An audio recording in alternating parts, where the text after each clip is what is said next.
In this video, I'll show you how to customize the scene buttons that are on your Yamaha AV receiver. And this works on the buttons that are on the remote control as well. So when you first get your receiver, there's already predetermined scenes that are assigned for each buttons: DVD, TV, CD, radio. But these can be changed and customized the way you want.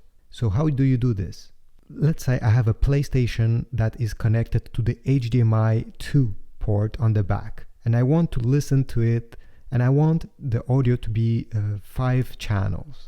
Well, it's very easy. First, with the input buttons here, I'm going to select HDMI 2. Okay. And then with these programs button, I will just keep pressing on them until I see 5-channel stereo.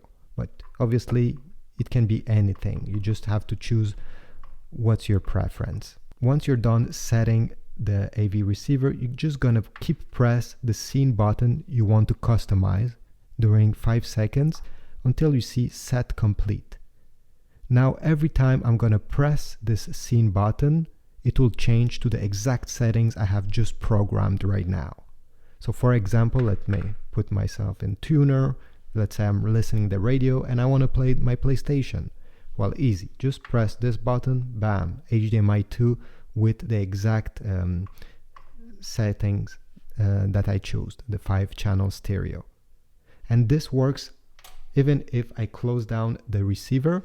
I take the remote control and I simply press on whatever scene button I want. It will turn on and go directly where I asked.